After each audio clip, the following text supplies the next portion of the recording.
그런데 한 가지 더 여쭤보고 싶습니다. 이 번역을 가지고 설명을 하는 것이 좋을런지 아니면 한문 경전을 가지고 우리의 강의를 해나가는 것이 좋을런지 그걸 한번 알아봤으면 좋겠네요. 어떻게 생각하고 있습니까? 이것은 내가 그냥 한번 물어봤고 사실은 교육을 맡으신 지성 스님이 번역을 한 걸 가지고 하십시오 하고 이야기를 합니다. 그래서 번역을 한 걸 가지고 하겠습니다. 그동안 번역한 것을 가지고 독송을 많이 하셨죠. 또 혹 좀 싱겁다 여겨져서 한문을 가지고 하신 분들도 개중에는 계시리라고 믿습니다. 이왕이면은 번역을 가지고 하면은 우리에게 빨리 와 닿습니다. 좀 이제 강의하는 그런 그 말씀 좀 적을는지 몰라도 사실은 우리에게 그 뜻이 깊이 이해되는 게 지금 목적이지, 뭐 한문 사실 별로 익숙하지도 않는데 또 금강경이라고 하는 그 이치가 또 그렇게 우리에게 익숙하지 않습니다. 뭐 많이 읽고 많이 외우고 들어는 왔어도 사실상 우리에게 그렇게 익숙하지가 않습니다. 뜻도 어렵고 글도 어렵고 그래서 이중고통이 있어요. 본격적으로 이제 금강경을 우리가 한문을 가지고 참 그 깊고 오묘한 뜻을 낱낱이 음미할 그런 그 기회는 또 따로 있을 것입니다. 평생 공부할 건데 아니 세세생생 할 건데 이번 하고 말라고요. 그러니까 다음 기회에 굉장한 시간을 마련을 해서 금강경 이거 하나만 가지고 최소한도 한 3개월 내지 4개월쯤 해야겠죠. 그렇게 하면은 그런 대로 괜찮을 것입니다. 이번에는 6일에 걸쳐서 16시간이 되던가요. 이 시간 안에 우리가 금강경을 제대로 맛보는 길은 아무래도 번역이 좋다고 생각이 듭니다. 금강경에 대한 주변 이야기는 그동안 다 했습니다. 그것이 금강경을 이해하는 하나의 열쇠도 되고 또 우리가 팔만대장경 전체를 우리가 또 엿보는 그런 하나의 그 기회도 되고 해서 좀 당황했지만 말씀을 드렸습니다. 그럼 번역을 넘기시기 바랍니다. 교재는 모두 똑같으니까 금강반야바라밀경 이렇게 했어요. 금강은 뭔가 다이아몬드입니다. 다이아몬드로 하면 더 친숙하고 더 가슴 울렁거리죠. 금강이라고 하는 것보다. 이 다이아몬드, 괜히 우리 마음을 흐트려 놓는 다이아몬드는 사실은 밖에 있는 것이고 여기에서 다이아몬드라고 하는 이 금강은 사실은 우리들 자신입니다. 우리들 자신의 참모습이에요.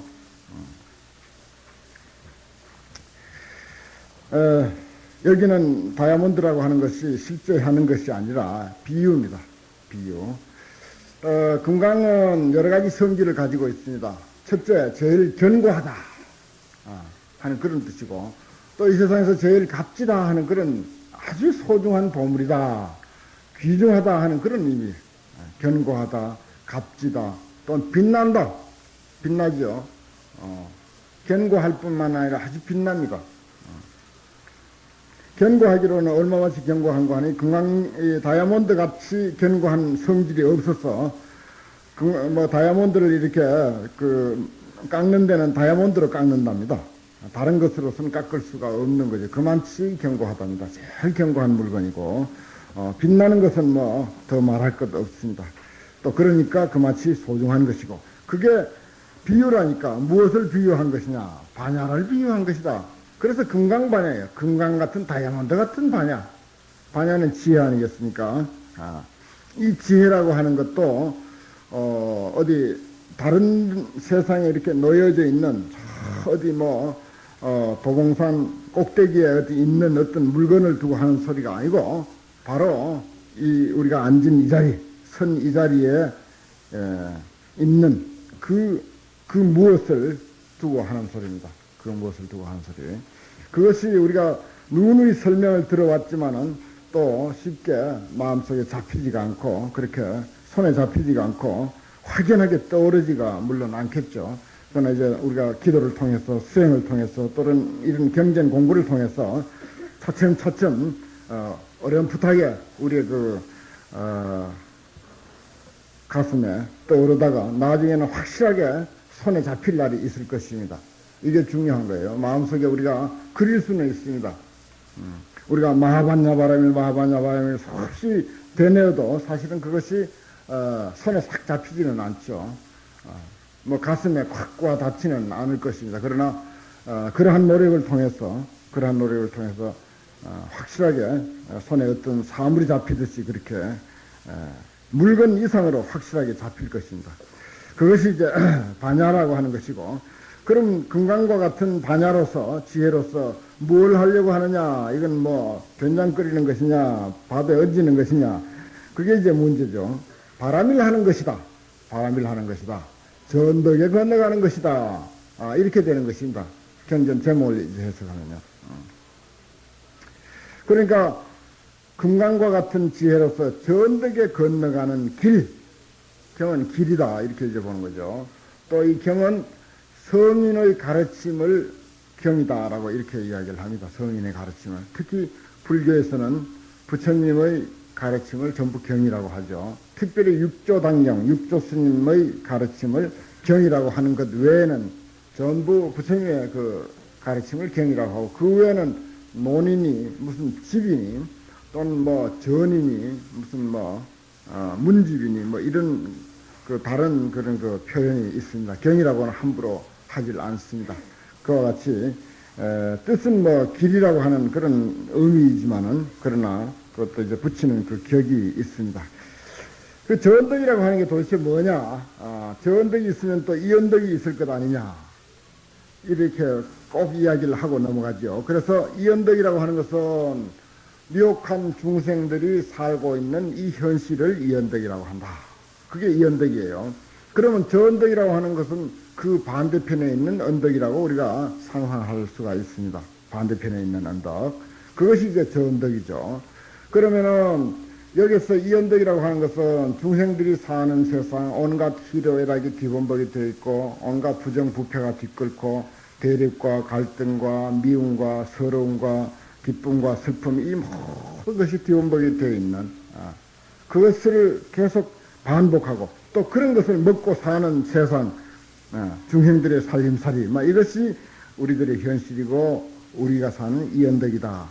그럼 저 언덕이라고 하는 것은 바로 그러한 모든 것들이 없고, 그저 밝고 맑고 즐겁고 광명스럽고 기쁘고 모든 것이 다 바르고 모든 것이 의롭고 청정하고 하는 그러한 것들만 충만되어 있는 세상, 그것이 이제 저 언덕이다. 이렇게 보는 것입니다. 그렇게 훌륭한 세상, 이상세계, 이상세계를 바로 저 언덕이다. 바람있다, 뭐 파라다이스도 바람일다에서 왔답니다.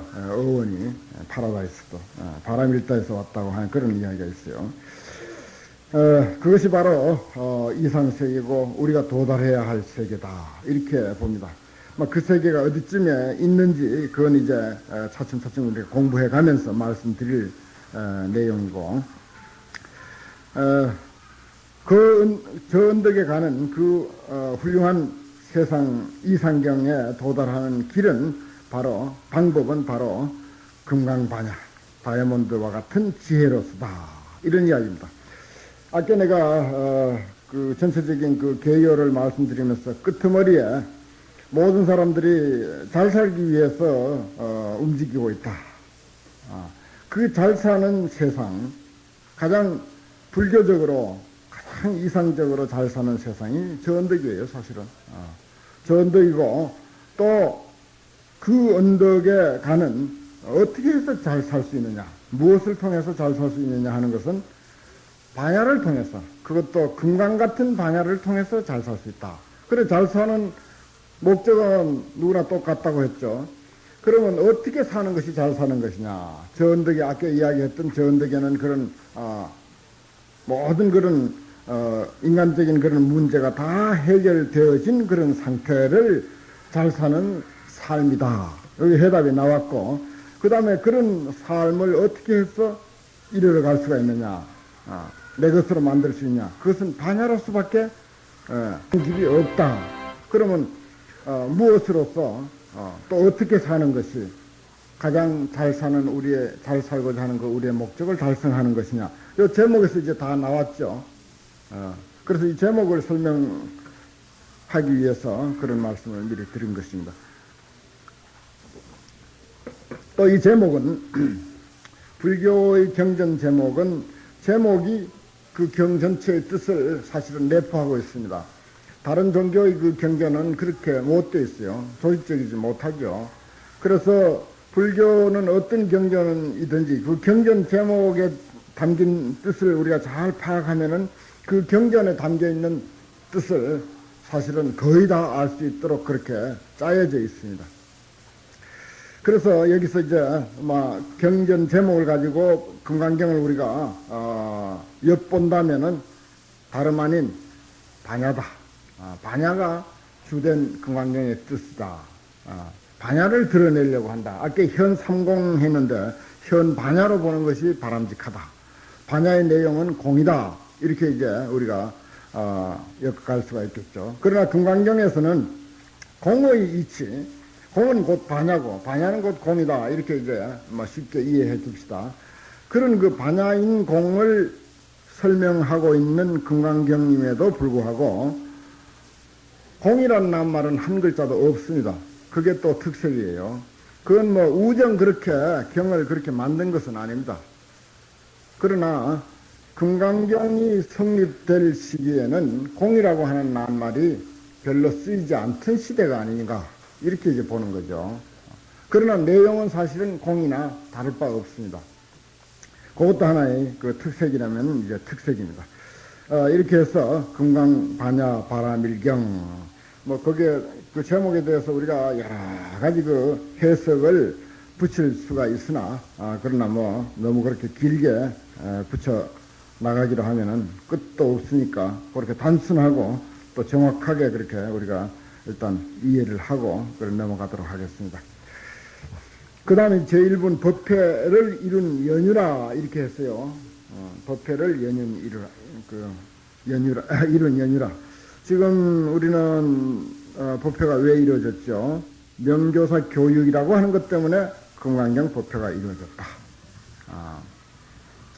이렇게 이제 우리가 본다면은 여기에 금강경은 다른 이유가 있습니다. 명교사 교육 때문에 부처님께서 금강경을 설하신 것은 아니고 분명히 법회를 열게 된 그런 그 원인이 있어요. 그 원인을 이제 살펴보도록 하겠습니다. 모든 경전이 다 서론, 본론, 결론 이렇게 되어 있습니다. 이것이 오늘날 우리가 말을 할 때도 그 형식을 다 취하고 있고 그 형식을 취해서 취하는 것이 아니라 의뢰이 그렇게끔 되어 있어요. 그건 정도입니다. 사람이 간단하게 5분간 스피치를 하든지 금방 그냥 1분 이내 말을 하더라도 사실은 서론, 본론, 결론이 있어요. 책을 쓰는데 논문을 쓴다든지 소설을 쓴다든지 할 때는 더 말할 것 없이 이 세 가지가 꼭 있게 마련이고 이것은 체계적으로 최초에 불경부터 그렇게 됐습니다. 불경부터 본래 있을 수 있는 일이에요. 불경부터 그렇게 이제 됐습니다. 예를 들어서 우리가 아주 급할 때 누구 만나자 해가지고 이야기를 할 때 거두절미하고 이야기하겠다 이런 소리도 하죠. 또 본론부터 이야기하겠다 이런 이야기 하죠. 본론부터 이야기하겠다 하는 게 서론이야 사실은. 거두절미하고 그게 서론이에요. 그럼 아니면 아침은 먹었느냐 날씨가 좋다 그거 전부 서론에 해당되는 거죠. 그러면 이제 잘 가자고 잘 만나자고 아니면 전화 또 하겠다고 이런 게 결론 아니겠습니까? 이런 형식으로 사실은 알고 보면요 간단한 어떤 대화 속에서도 서론, 본론, 결론이 있습니다. 이것이 이제 서론에 해당되는 것이고, 그 다음에 이제 법회 그 다음 2분부터 31분까지가 본론에 해당되고, 마지막 1분이, 결론에 해당되는데, 불교 경전을 가지고 하니까, 서분, 정종분, 유통분, 이렇게 이제, 서론, 본론, 결론을 불교식으로 표현하는 그런 말이 있어요. 그러니까, 이왕, 서분, 정종분, 그 다음에 유통분. 이 유통분이라고 하는 게 참 좋습니다, 사실은.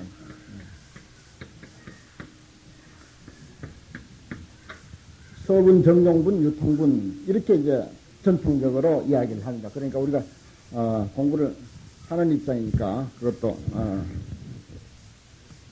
수입 잡아 놓으십시오. 이와 같이 내가 들었다. 한때 부처님께서 사위급 기수급 고도원에 계시사 대비구중 1250인과 더불어 함께 하셨다. 이 번역은 법주스님께서 번역하신 것입니다. 다 그 책을 가지고 계시다고 믿습니다. 이와 같이 내가 들었다. 이 경전은 부처님이 설하신 것으로 되어 있고 또 부처님께서 직접 집필하신 것이 아닌 관계로 뒷사람이 기록한 것으로 되어 있습니다. 듣고 기록한 걸로 되어 있어요. 그러면은 그 기록하는 사람이, 편집하는 사람의 그런 어떤 이야기가 있을 거란 말이죠. 그래서 여기서 이와 같이 내가 들었다라고 하는 것으로부터 그 법회 장소에 모였던 사람, 그 광경, 또 어느 때 이런 것들을 주변 상황을 기록한 것은 결집자가 이야기한 것입니다. 편집자가 이야기한 거예요. 그래서 이것은 아란존자가 편집한 것으로 그렇게 되어 있습니다. 맨 처음에 부처님이 열반하시고 경을 결집할 때, 뭐 결집하는 이야기까지 낱낱이 할 겨를은 없죠. 할 때 아란존자가 말하자면은 부처님처럼 어떤 그 상호를 놔두고 또 제일 그 기억을 잘했고 또 오랫동안 부처님을 모시고 있었고 시봉으로 모시고 있어서 제일 경전을 많이 들었고 제일 기억을 잘하고 있고 그래서 아란존자가 외우면은 다른 많은 큰 스님들은 전부 증명을 하고 있었다. 여러 사람이 증명하는 데서 그렇게 이제 아란존자가 외우는 것으로 그렇게 되어 있습니다. 여기서 이와 같이 내라고 하는 사람은 바로 아란존자를 말하는 것입니다. 나는 그때 이렇게 들었다. 또 한때 부처님께서 사위급, 기수급, 고도군, 이건 이제 시라바스티라고 기원정사죠. 기원정사. 부처님께서 49년간 교화를 펴신 중에 여기에 24년간 또 그 옆에까지 해서 27년간 이 부근에서 사셨습니다. 이 부근에서 여러 만거를 지냈어요. 그래서 제일 오래 계신 곳이고 또 역시 부처님 성지를 돌아보면은 제일 좋은 곳입니다. 부처님도 아주 제일 좋은 환경에서 오랫동안 계셨어요. 아주 참 기도를 하고 싶은 그런 아주 훌륭한 그런 곳입니다. 거기가 말하자면은 금강경이 설해진 그런 곳이죠. 성지순례 갈 때 아마 금강경 한 권 가져가서 이 금강경이 설해진 장소에 가서 금강경을 쫙 읽고 법화경이 설해진 장소에 가서 법화경을 쫙 읽고 유마경이 설해진 장소에 가서 유마경을 쫙 읽고 앞으로 혹시 신도님들 성지순례를 가시거든 그런 스케줄을 짜가지고 경전을 챙겨가지고 그렇게 가십시오. 기도가 그보다 더 좋은 기도가 어디 있습니까? 금강경이 바로 이 기원장사에서 설해졌다. 이렇게 생각을 하고 거기서 낭낭한 목소리로 아마 금강경을 독송을 하면은 그대로 영산회상이고 부처님이 계시는 것과 다를 바 없다 이렇게 생각이 듭니다. 법화경도 그럴 기회가 되고 유마경 같은 거 뭐 경전에 전부 장소가 적혀 있고 그 장소가 곳곳에 다 남아 있으니까 아주 좋은 그런 기도가 되리라고 믿습니다. 대비구중 1250인, 이건 이제 1255인인데, 큰 숫자만 들어서 1250인. 이건 이제 상수대중이라 해서 늘 부처님을 모시고 다니는 대중입니다. 늘 부처님을 따라다니는 그런 대중이죠. 아주 참 많은 그런 대중을 거느리고 다녔습니다. 그때가 언제니까. 지금 1250명을 데리고 다녔다 해도 참 굉장한 대중인데, 그 당시 이 많은 숫자를 데리고 다녔다. 참 부처님의 그 덕화, 그 참 성스러움을 우리가 감히 짐작할 수가 있을 것입니다.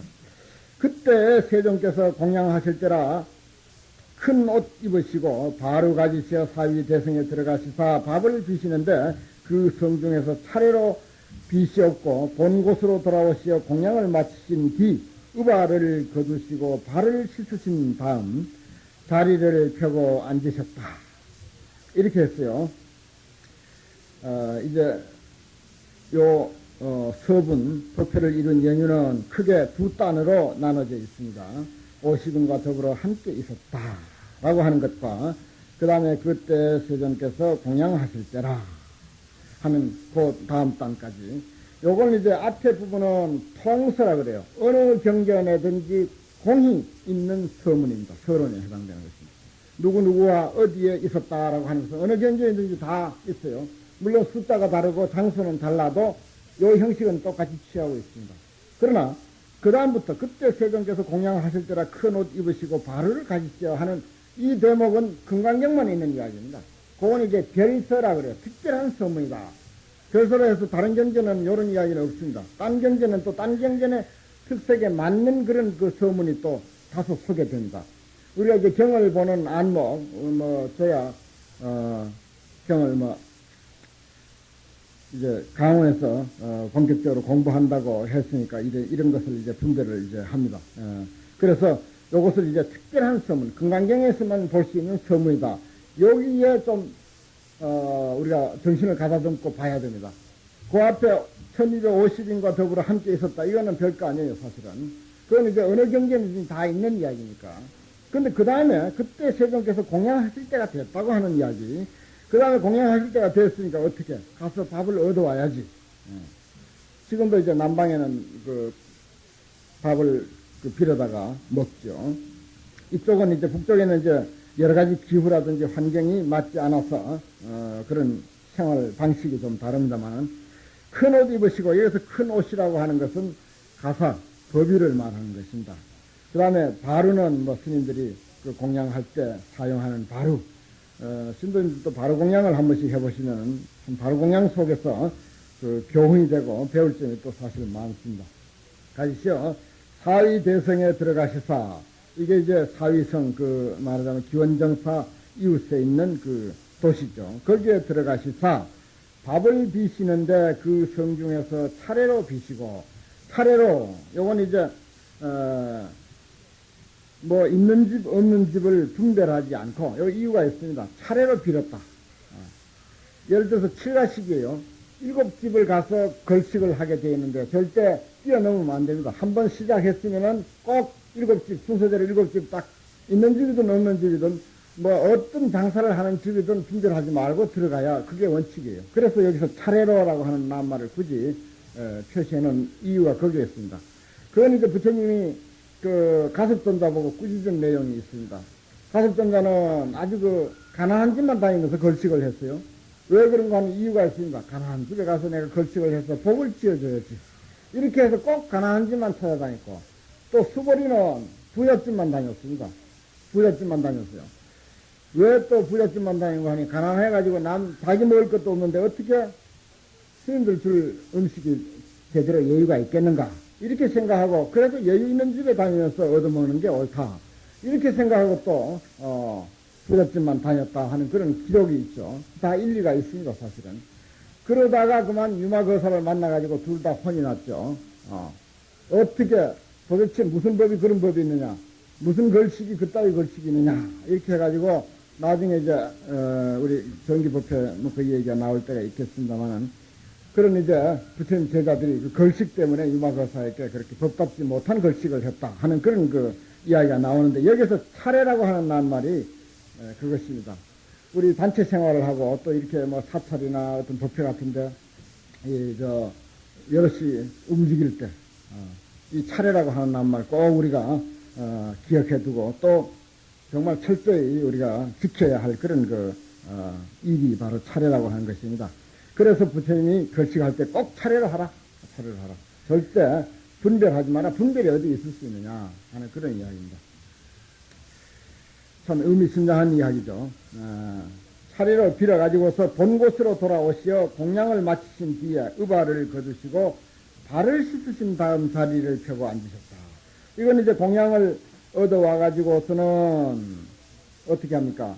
자시겠죠. 공양을 마치신 뒤에 그 다음에 발을 씻어서 놓을 자리에 놓았을 테고 그 다음에 발을 씻어서 맨발로 다녔으니까 이제 발을 씻고 이제 자리에 앉았다.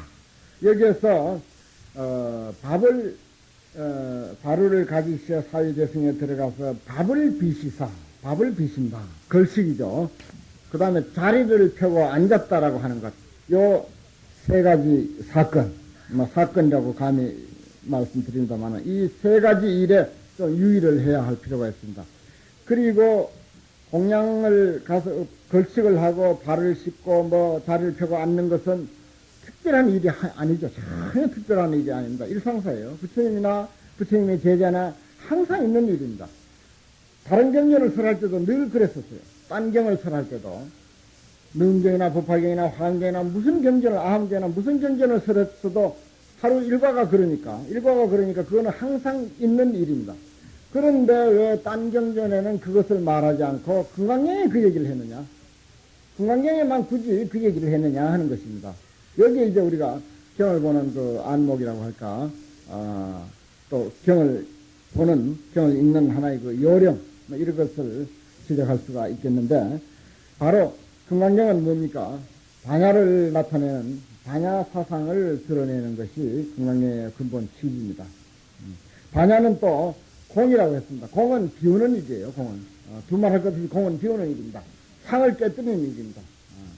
앞서 이야기했듯이 나다 너다 하는 것, 아집 법집을 어떤다고 타이집 깨뜨린다고 했죠. 아집 법집을 깨뜨린다. 나다 너다 하는 것을 깨뜨려 버리는 것, 상을 깨뜨려 버리는 것, 깨뜨려져 버리면 공입니다. 없어진 거죠. 그 없어진 그 자리를, 모든 것이 없어진 그 자리에 반야가 나타납니다. 반야라고 하는 것이 어떤 새로운 물건이 나타나는 것이 아니라 없어진 그것이 그대로 반야예요. 그걸 이제 반야가 나타난다고도 할 수가 있고 그대로가 반야다라고도 말씀드릴 수가 있습니다만은 그것이 반야다 이렇게 보는 것입니다. 그러면은 금강경은 시동일관 반야를 나타내는 일이지 그 이외에 딴 일이 없습니다. 그렇겠죠? 반야를 위한 그런 가르침이니까. 다른 것을 가르치기 위해서는 또 딴 경이 있으니까. 그렇다면 여기에 특별하게 서문으로 소개한 걸식하신 내용 역시 반야예요. 발을 씻은 이야기 역시 반야입니다. 또 자리를 펴고 앉았다고 하는 것 역시 반야지 그 위에 달리 다른 것이 아니다는 사실입니다. 자, 걸식 하나만 두고 봅시다. 여러분 걸식 안 해보셨죠? 저는 탁발을 해봤습니다. 이 세상에서 걸식같이 어려운 게 없습니다. 차라리 굶어 죽으면 죽었지. 아니 도둑질을 했으면 했지 걸식은 못합니다. 3일 굶어서 도둑질 안 할 사람 없다 이러죠. 그거 보십시오. 도둑질은 했으면 했지 걸식은 못하잖아요. 그게 걸식입니다. 그거 쉬운 게 아니에요. 우리같이 아주 보통 사람, 보통 가정에 태어나서 아주 보통 교육을 받고 보통 사람이고 어디 가도 알아주지도 않는 그냥 길거리에 쎄고 쎄는 그런 사람인데도 불구하고 걸식하려면 그거 쉬운 게 아니에요. 안 됩니다. 도저히 안 돼요. 처음에 내가 탁발할 때요. 탁발할 때 아무것도 안 배웠습니다. 그때 여럿이 갔거든요. 여럿이 갔는데 그저 뒷사람 가사자랑만 앞에 가는 사람 가사자랑만 보였지 전혀 옆에 돌아볼 수가 없어요. 보이지가 않아요. 전혀 안 보입니다. 참 아주 묘한 일이죠.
그냥 혼자 갈 때는 세상이 다 보였는데 바로 또 딱 들고 내가 걸식한다 생각하고 가니까 아무것도 안 보여요. 얼굴은 완전히 홍당무가 됐을 거예요 아마. 그렇더라고요.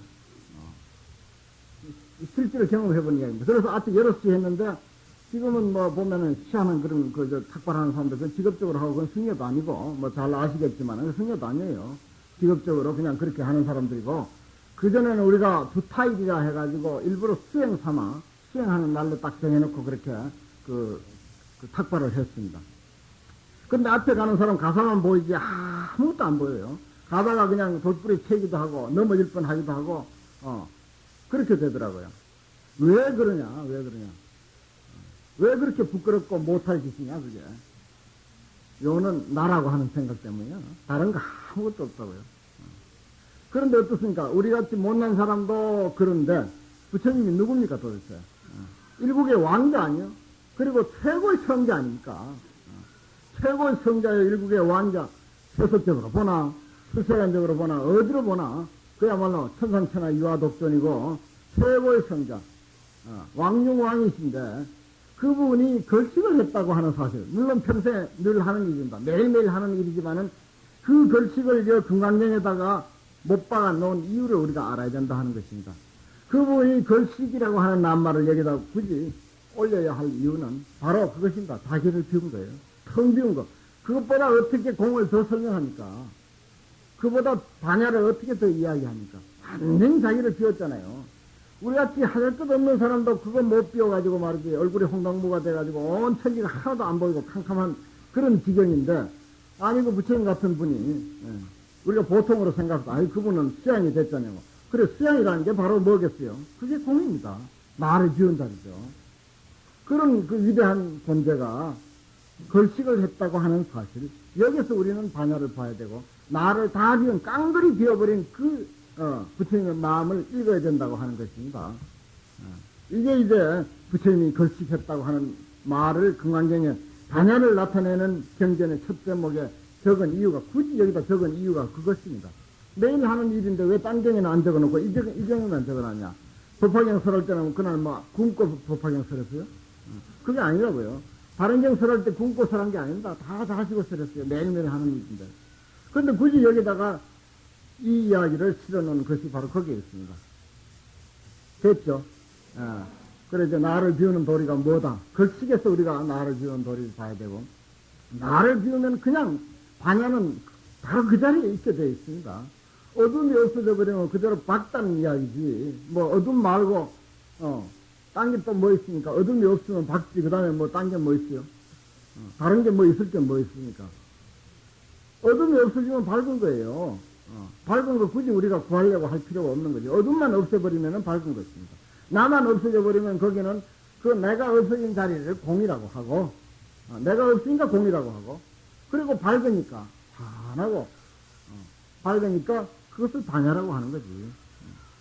그래서 걸식이라고 하는 낱말이 여기서 제일 돋보입니다, 사실은. 사실 멋지게 표현됐고, 저 뒤에 아무리 뭐라고 길게 설명을 해도 걸식이라고 하는 낱말보다 더 값진 낱말은 난 없다고 봐줘요. 반야를 나타내는 소위 그 설명이라면 걸식같이 좋은 나를 비우는 일은 없다.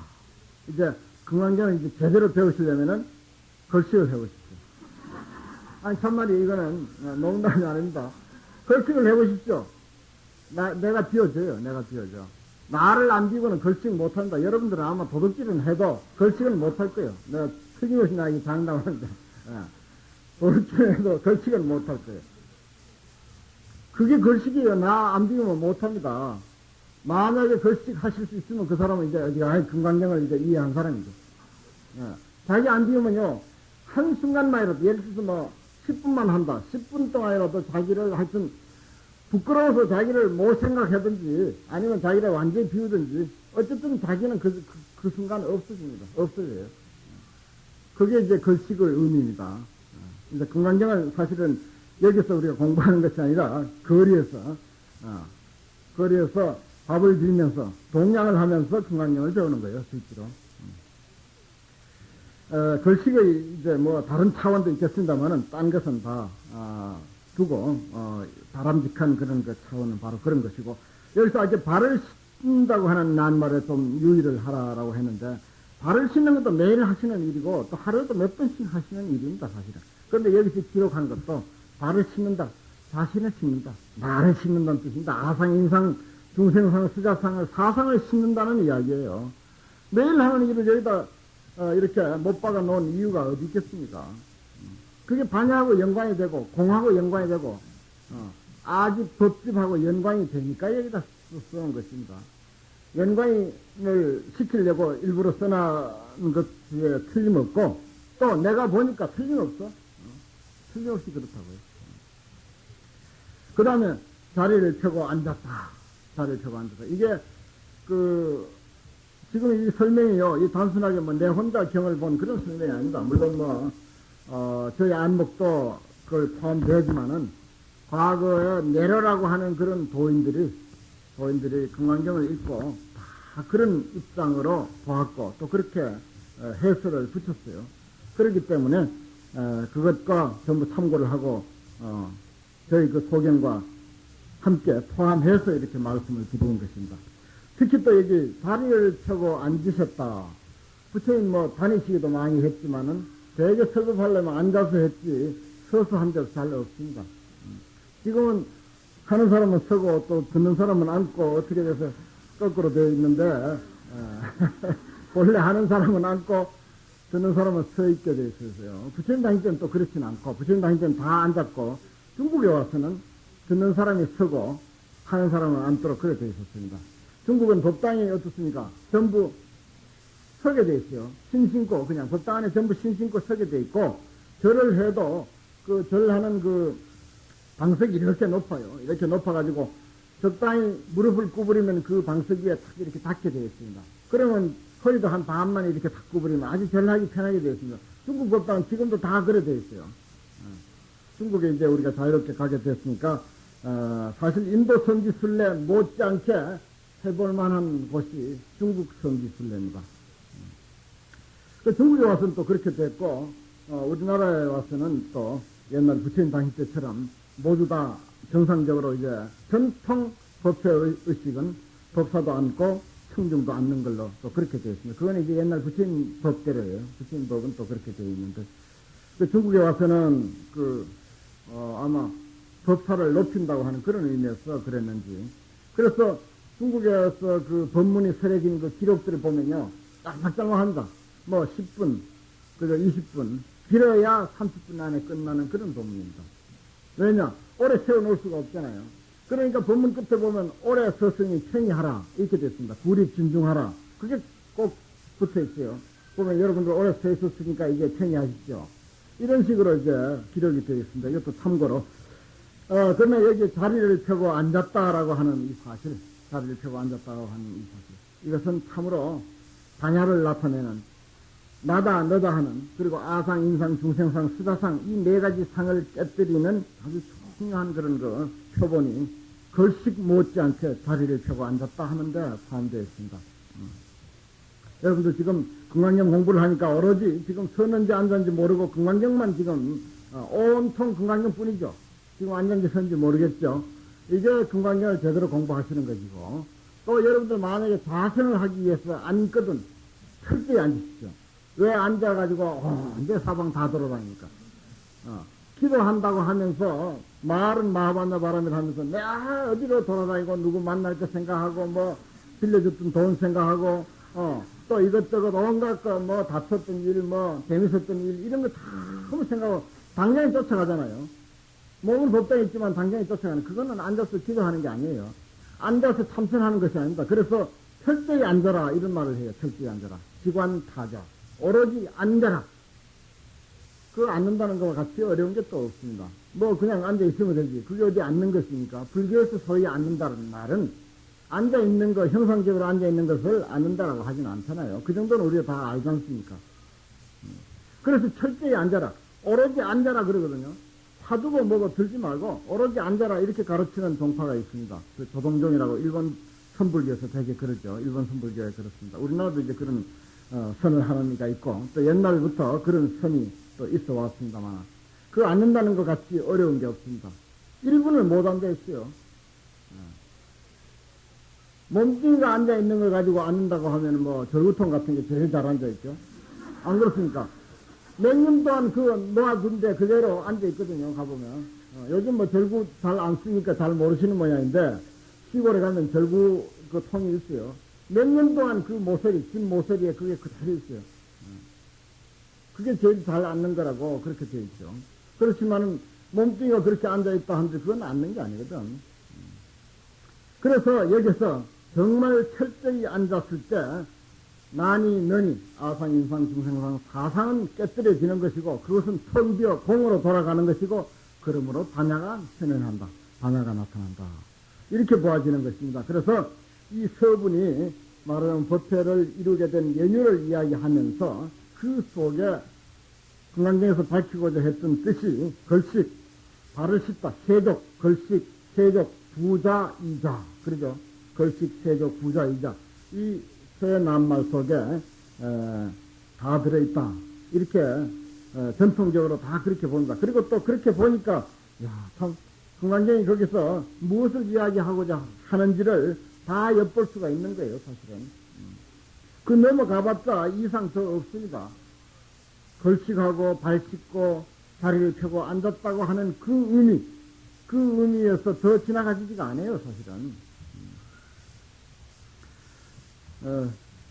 이 세상 만물을 전부 사실은 지혜의 안목을 가지고 꿰뚫어 보면은 진리 아닌 것이 없습니다. 그것을 이제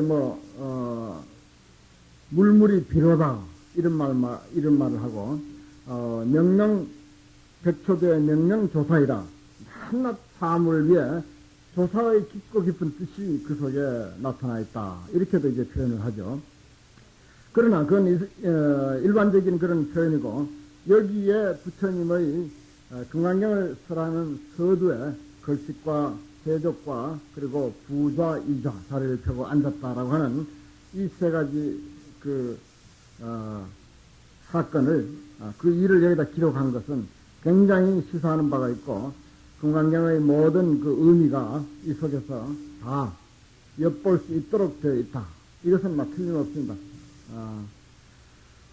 이렇게 하면은 서부님과 동시에 금강경의 처음과 끝이 다 포함되어 있지 않겠나 이렇게 보아지는 것입니다. 오늘 강연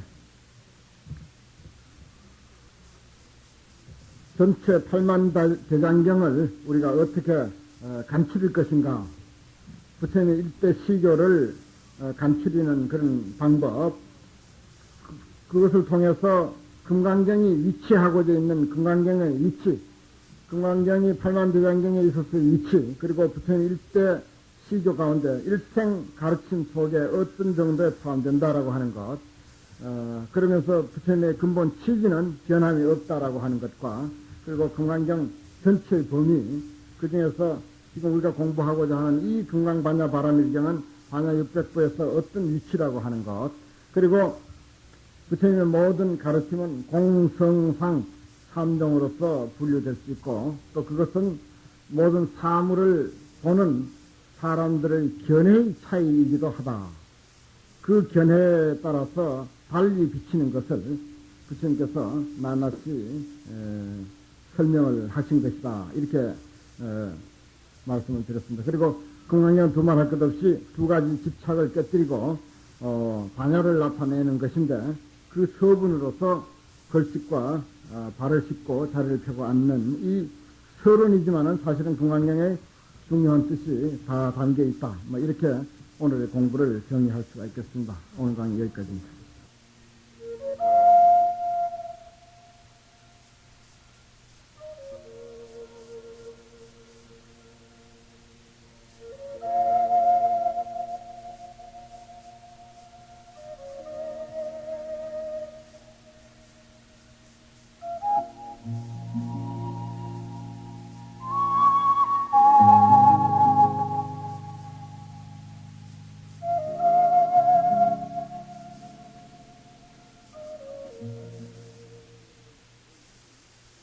오늘은 제2분 선현이 법을 청하다.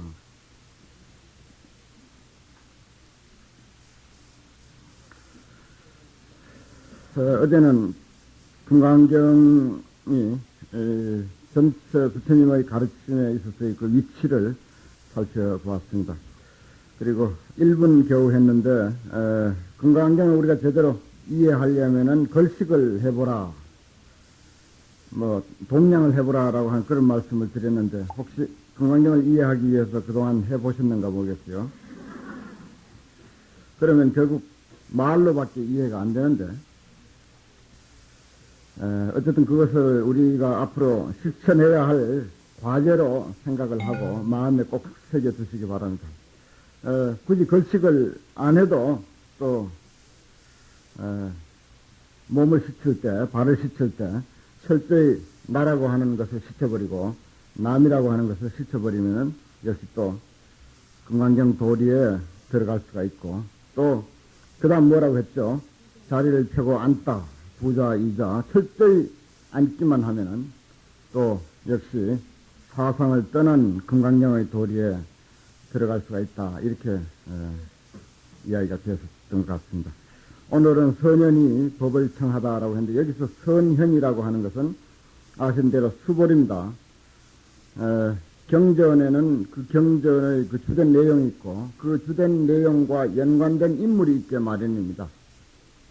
법화경 같은 것은 사리불이 그 주된 그 인물이 되어 있고 또 이 금강경은 수보리가 주된 인물이 되어 있습니다. 수보리는 10대 제자를 공부를 했을 줄 믿습니다만은 특징이 공을 이해하는데 부처님 제자 중에서 제일이다. 그래서 해공제일 수보리, 공도리를 이해하는데 제일 가는 제자다. 그렇게 되어 있죠. 그래서 금강경은 공사상을 펴는 그런 그 가르침 까닭에 수보리가 등장하는 것은 당연한 이치입니다. 이러한 그 치밀한 그 조직, 이런 것들도 역시 불교 경전에서나 우리가 볼 수 있는 것입니다. 뭐 다른 제자들에 대한 그 이야기는 다른 기회에 충분히 공부를 해서 드리라고 믿습니다. 여기서 이제 법을 청하는 대목인데요. 법을 청하는 대목인데 부처님은 그냥 앉아서 반야를 보였을 뿐이고 공을 나타냈을 뿐입니다. 그렇다고 반야가 눈에 들어오는 것도 아니고 공이 손에 잡히는 것도 물론 아닙니다. 아는 자만이 아는 그러한 반야요, 그러한 그 공일 뿐이죠. 이 서분에 우리가 굉장히 그 중심을 좀 두고 마음의 그 어떤 그 금강경의 아주 주요한 뜻이 이 서분 안에 있다라고 한 그러한 그 자세에서 그 밑에 쭉 내려오는 이제 본론, 결론을 살펴봐야 되리라고 믿습니다. 역시 선현이 법을 청하는 그 대목을 우리가 우선 살펴보면은 장로 수보리가 대중 가운데 있더니 그 자리에서 일어나 바른쪽 어깨에 옷을 벗어내고 바른쪽 무릎을 땅에 꿇으며 합장 공경하면서 부처님께 사례했다, 말씀드렸다. 이건 이제 요 모습은 한쪽 무릎은 꿇고 한쪽 무릎은 세운 자세인데 그 관세음보살 앞에 있는 남승동자의 자세를 보면은 바로 이 모습입니다. 부처님 당시 때 법을 청할 때 또 어른에게 뭔가 간청을 할 때 그 이러한 그 모습을 했던 것 같습니다.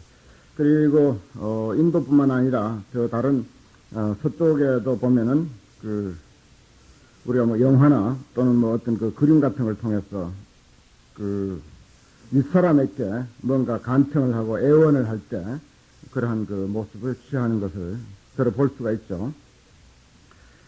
여기서 장로라고 하는 말, 이 금강경에 있는 말인데 어느새 다른 절에서 빌려가가지고 쓰고 있습니다. 이 글자도 똑같아요. 어른이란 뜻입니다. 어른 장자고 늙을 노자죠. 그래서 장로, 아주 그 어른이라고 하는 표현이 제일 좋습니다. 또 점잖으신 그런 표현도 있습니다. 이 장로라고 하는 말 속에는. 또 어떤 그 모임에 있어서도 중심되는 인물, 또 주요한 인물, 그러한 뜻이 돼요. 그래서 수보리는 두말할 것 없이 부처님의 10대 제자 중에 들어가기 때문에 그야말로 1200 대중 가운데서 아주 그야말로 원로 격인 그런 분입니다. 그래서 이 장로란 말을 쓰고 있죠. 함부로 쓰는 말은 물론 아닙니다. 그런데 여기서 그 다음 희우하옵니다 세존이시여 여래께서는 모든 보살들을 잘 호렴하시오며 모든 보살들에게 잘 부촉하시옵니다. 그런데 희우하옵니다라고 하는 대목 아주 처음 있는 일입니다. 드물게 있는 일입니다. 또 처음 보는 일입니다. 아주 희귀하고 또 아주 대단히 값진 일입니다. 뭐 그런 여러 가지 의미가 포함되어 있는 말입니다. 뭘 보고 희유하다는 말이겠습니까?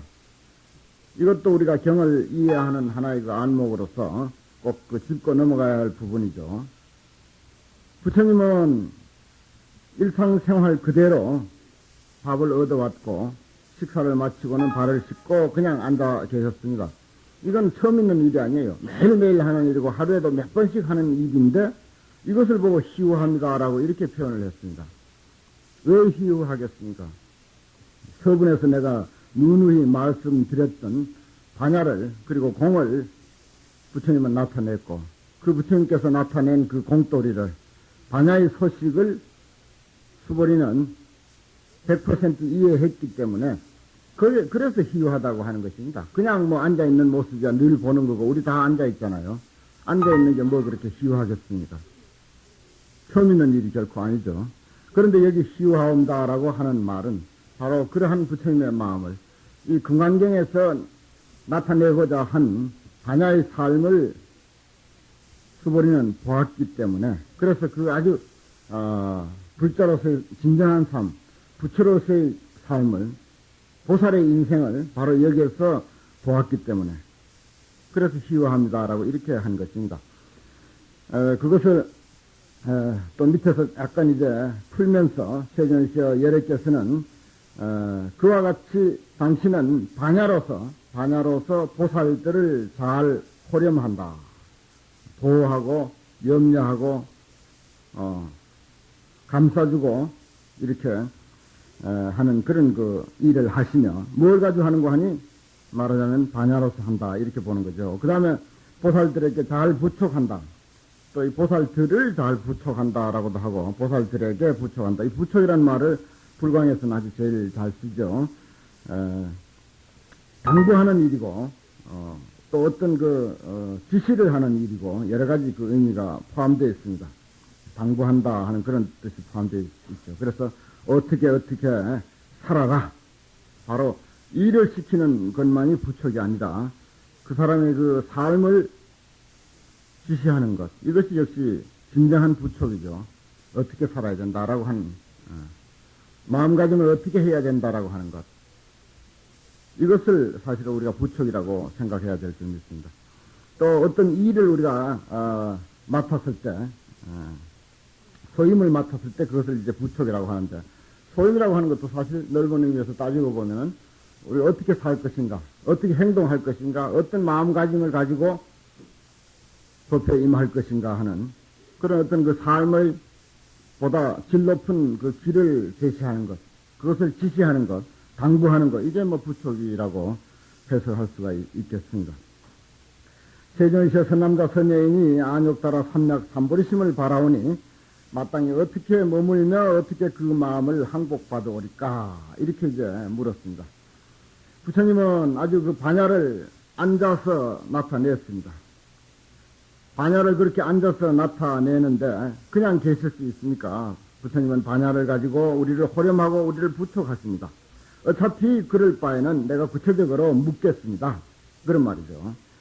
안욕따라 삼약 삼보리심 뭐 억구 해석을 굳이 구구하게 하질 않겠습니다. 무상정각이죠. 가장 높은 깨달음. 깨달음에 대한 마음. 보리심이죠. 보리심을 냈다고 할 경우 그러면 그 보리심을 낸 사람, 여기서 보리심을 낸 사람이라고 하는 것을 좀 더 평이하게 해석을 하면은 불교에 마음 낸 사람 이렇게 봐도 됩니다. 불교란 뭡니까? 바로 깨달음이고 보리예요. 안욕따라 삼약 삼보리가 바로 불교입니다. 그러면 불교에 관심을 가진 사람, 불교에 발심한 사람, 불교를 좀 알고 싶어 하는 사람, 이 모두가 이 속에 해당됩니다. 뭐 굉장히 그 발보리심, 안욕따라 삼약 삼보리심을 발했다라고 하니까 뭐 엄청나게 그렇게 생각할 필요가 전혀 없는 것입니다. 사실 우리는 불교를 좀 더 깊이 알아야 되겠다. 좀 불교적인 그 삶이 바람직한 삶인 것 같다. 이런 마음이 바로 보리심을 발한 것이다. 이렇게 보면 틀림없습니다. 그런 사람, 우리처럼 이제 불교를 공부하고자 마음 낸 사람, 이런 사람은 어떻게 살아야 합니까? 머물다라고 하는 것은 주자 아닙니까? 머물 주자. 산다는 뜻이에요. 사의 주자입니다. 그 다음에 어떻게 마음을 항복받아야 됩니까? 물론 사는 것 속에 마음 항복받는 것도 있고, 마음을 항복 제대로 받으면은 사는 길도 그 가운데 있습니다만, 좀 더 세분하면은 사는 방법과 어디에 머무느냐, 내 마음을 어디에 머물고 살아야 되느냐, 그리고 그러려면은 어떻게 마음을 항복받아야 되느냐, 다스려야 되느냐 하는 그런 두 가지 질문을 여기서 이제 하게 된 것입니다. 부처님께서 말씀하셨다. 옳다 옳다 수보리야 선제 선제라라고 그렇게 아마 되어 있죠. 선제 선제라라고 하는 이 말은 부처님이 아주 그 잘 쓰시는 말이고, 또 이 선제 선제라고 하는 말을 옳다 옳다라고 번역은 했습니다마는 여러 가지 의미가 있습니다. 좋다 좋다, 또는 그렇다 그렇다, 훌륭하다, 참으로 훌륭하다, 아니면 오냐 오냐 그런 의미도 되고, 됐다 됐다 하는 그런 의미도 되고, 여러 가지 그 뜻으로 표현을 하죠. 선제 선제라, 범어에서는 사투 사투라고 그렇게 기록이 되어 있습니다. 부처님이 사투 사투하고 선제 선제라라고 훌륭하다 훌륭하다, 참으로 됐다 됐다 이렇게 말씀을 하실 때 가장 부처님의 인간적인 모습이 나타난다고 그런 그 표현을 한 학자들도 있습니다. 선제 선제라 인정해 주는 거죠. 수보리야 참으로 내 말과 같아서 열에는 모든 보살들을 잘 호렴하였으며 또 모든 보살들에게 잘 부탁하느니라. 너희는 너 자세히 듣거라. 이제 마땅히 너를 위하여 설하리라. 자세히 들으라. 이제 부탁을 하니까, 설법해 주기를 청하니까 설해 주겠다 하는 것이죠. 선남자 선녀인이 안역따라 삼맥 삼보르심을 바라했으면, 불교를 알고자 한다면은 이런 이야기죠. 마땅히 이와 같이 머물며 이와 같이 그 마음을 항복받을지니라. 여기서 이와 같이라고 하는 말을 선적으로 이야기하면, 다시 말해서 선문의 어떤 입장에서 표현할 때는 아주 이와 같이라고 하는 말 속에 사실은 모든 것이 다 포함되어 있는 것으로 이야기를 합니다. 물론 이와 같이라는 말 속에 사실은 포함되어 있습니다. 이것은 아래와 같이라고 하는 그런 표현으로 우리가 평이하게 생각을 하면 제일 쉽죠. 아래와 같이. 앞으로 이제 이야기 되어질 것이니까 아래와 같이 마음을 항복받아라. 그러니까 이제 그렇게 하겠습니다. 그러하오이다 세존이시여 바라옵건대 듣고자 합니다. 이렇게 이제 되어 있지 않습니까? 바라건대 듣고자 합니다. 아래와 같이, 그런 뜻이고, 또 아래와 같이라고 하는 그 말 속에 이와 같이라고 하든 아래와 같이라고 하든 사실은 그 말 속에 금강경의 전체 내용이 앞으로 이야기 되어질 것이 다 들어있다. 이렇게 이제 보는 것이 정설입니다.